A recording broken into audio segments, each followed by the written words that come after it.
Shalom, shalom frères et sœurs en Christ et bienvenue à la rhapsodie de ce dimanche 4 juin 2023.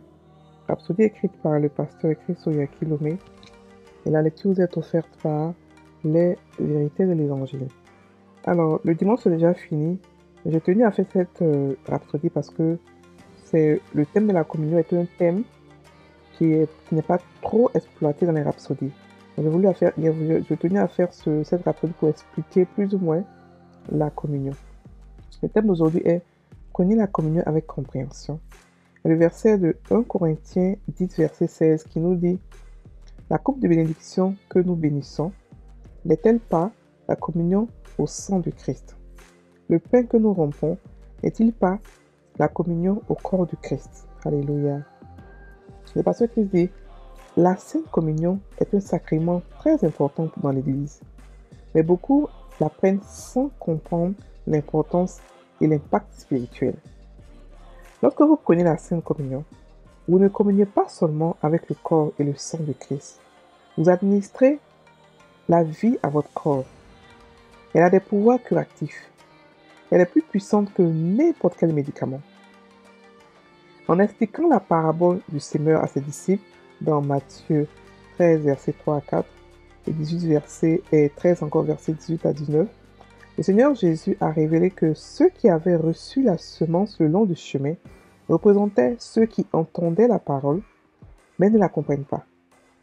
En raison de leur manque de compréhension, Satan vient immédiatement voler la parole semée dans leur cœur et ils sont perdants.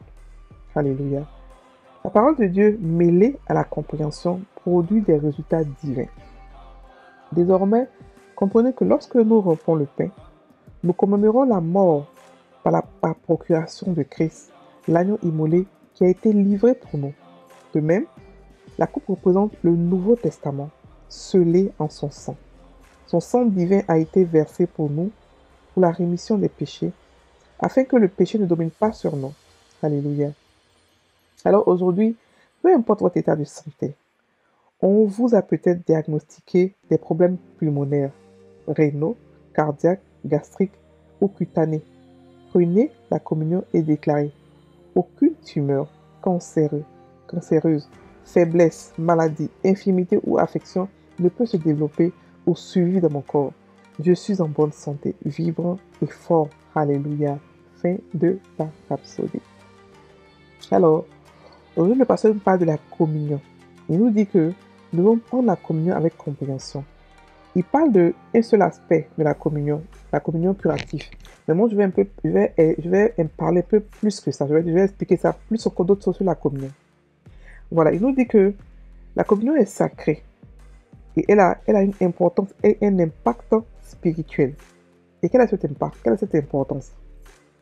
La communion nous dit que la communion nous parle, ici, ce qu'il explique d'abord, il nous parle du côté curatif, des pouvoirs curatifs de la communion. Il nous dit que la communion est aussi une occasion de pouvoir guérir. Alléluia. Il y a des gens qui font la communion une fois par semaine, d'autres le font une fois par mois, d'autres le font, ça dépend de leur convenance. Mais il faudrait qu'on sache que la communion, étant donné que c'est le corps de Christ que nous prenons, c'est une manière pour Dieu, c'est un temps pour Dieu de pouvoir guérir son peuple. Donc on doit le prendre en discernant ce que nous prenons. Nous devons comprendre que prendre le corps de Christ, c'est prendre la vie de Christ. Manger la communion, prendre le vin, le sang de Christ, c'est se restaurer, se renouveler, c'est recevoir la vie de Dieu en nous. Donc c'est un moment de pouvoir se guérir.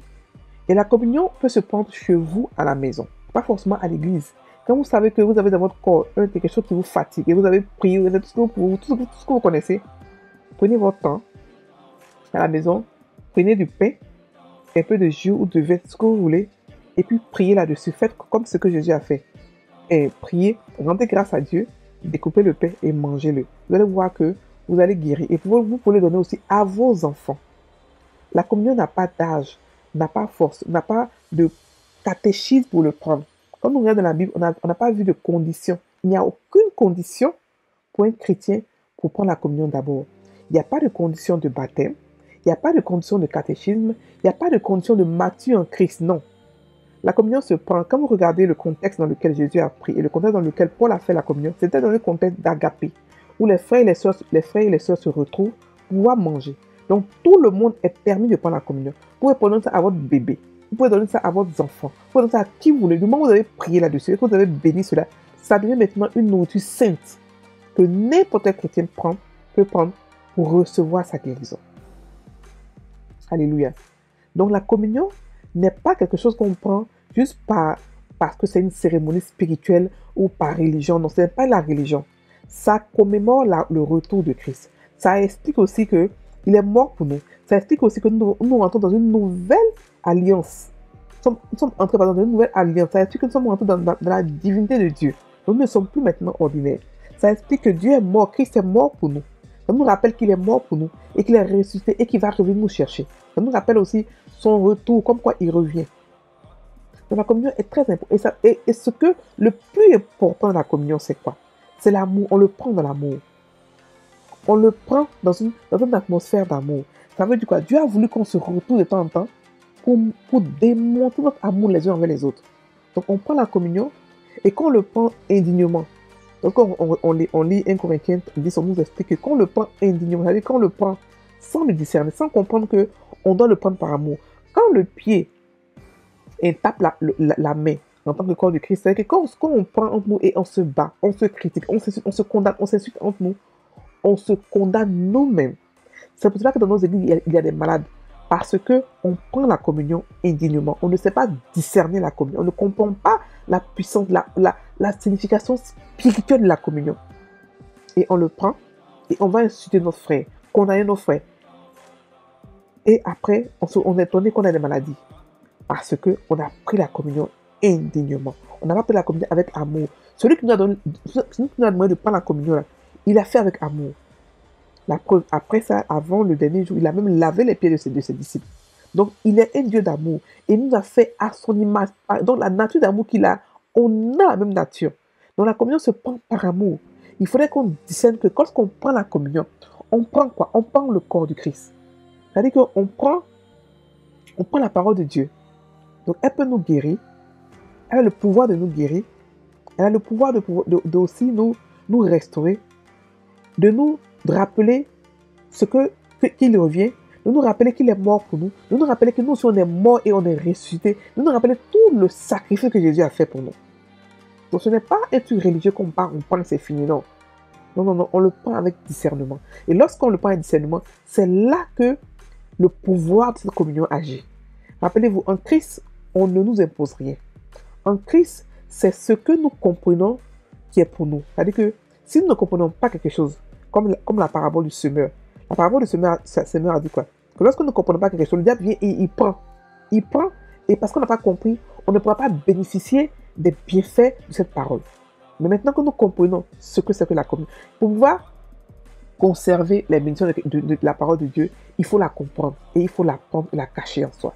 Maintenant, vous savez que la communion a des pouvoirs curatifs. Ne la prenez pas à la légère. Lorsque c'est votre temps de communion, prenez ça avec révérence. Prenez ça avec connaissance. Que lorsque je la prends, je guéris.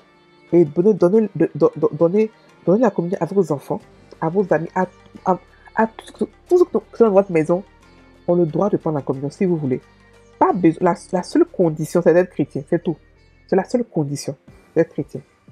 Et même là encore, quand tu regardes aussi, quand Jésus a donné la communion à ses frères et à ses sœurs, il a donné la communion à disciples. Il n'est pas pour chrétien, ni lui, ni les disciples, mais ils ont pris la communion.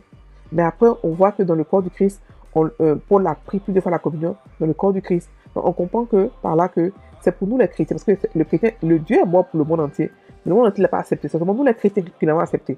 Donc nous les chrétiens qui l'acceptons, on prend la communion pour nous rappeler qu'effectivement il est mort pour nous, pour nous rappeler le sacrifice, pour nous rappeler beaucoup de choses, pour nous rappeler qu'il revient bientôt, pour nous rappeler qu'on marche dans l'amour.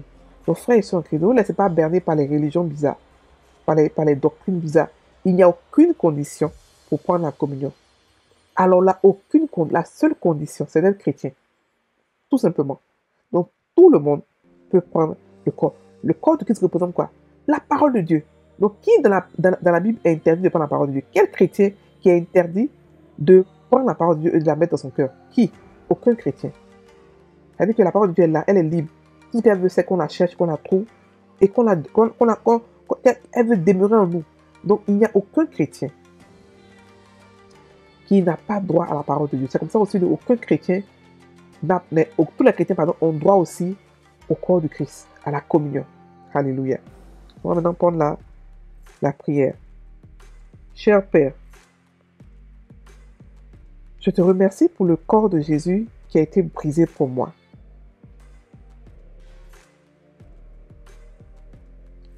Afin que je ne sois jamais brisé, malade, faible ou vaincu. Merci pour ton sang qui a été versé pour la rémission des péchés.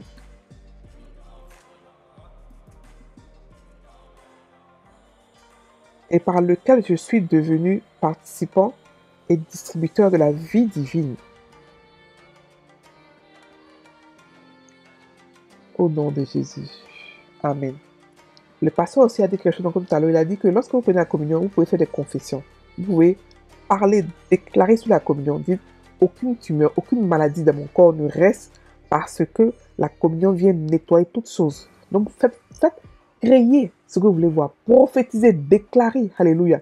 Donc, avant de se quitter, on va d'abord méditer sur le verset d'ouverture. En comprenant que lorsqu'on prend la communion, on la prend avec discernement. On sait maintenant pourquoi on la prend. On sait ce qu'elle fait en nous. On sait aussi ce qu'elle est, le pouvoir qu'elle est. C'est le pouvoir de la parole de Dieu. Tout simplement. La communion, c'est la parole de Dieu. Le corps de Christ, c'est la parole de Dieu. Et la parole de Dieu en nous, elle fait des choses extraordinaires. Elle nous guérit, elle nous nettoie, elle nous restaure, elle nous purifie, elle nous sanctifie. Alléluia. On va maintenant prier. On va prendre le verset d'ouverture. Il dit, la coupe de bénédiction que nous bénissons, n'est-elle pas la communion du sang au sang de Christ? Le pain que nous rompons, n'est-il pas la communion au corps du Christ? Alléluia.